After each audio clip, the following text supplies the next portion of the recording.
once you do, you take your clean and blank piece of paper, and you take your pen.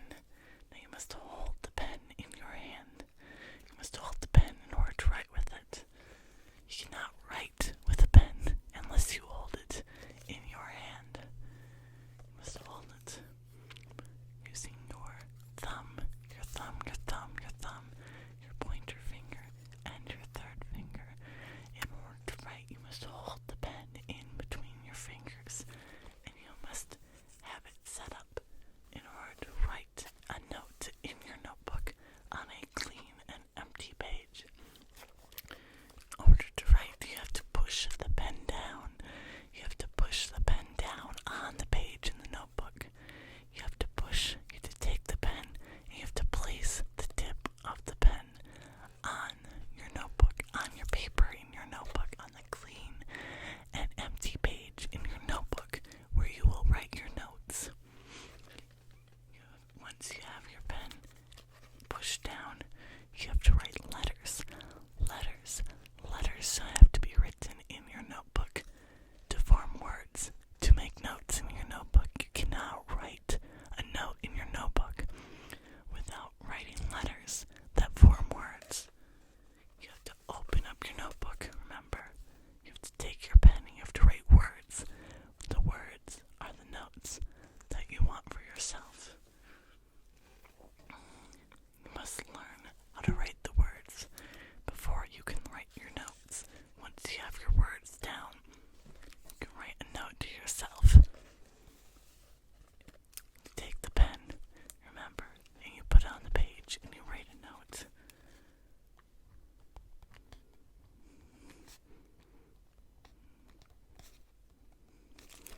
Once you have your note written in your notebook, you have to write your note in your notebook.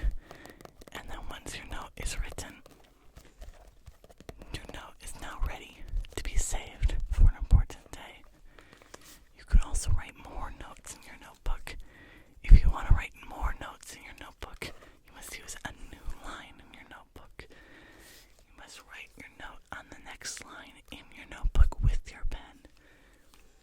And you take your pen and you once again place it on your notebook and you write a new sentence in your notebook for your note to yourself or to others. But you must write it in your notebook. Once it's written in your notebook, your note is now complete and you're ready to save your note for another day. So first, you must take your notebook and you must now close it to protect your note. Your note has to be protected in your notebook. So you take the notebook cover and you close it. You put it down on top of the paper until it's back with the cover on each side. You cannot see your note anymore. Your note is now in the notebook where it is safe and ready for another day when you need to see your note. You must also, once you get your note all secure in your notebook, you must click your pen again. You have to take your pen and click the button again so that you can no longer write with it. That way your pen can be easily stored with your notebook. Once your pen is all ready to be stored, you take your pen and you take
the C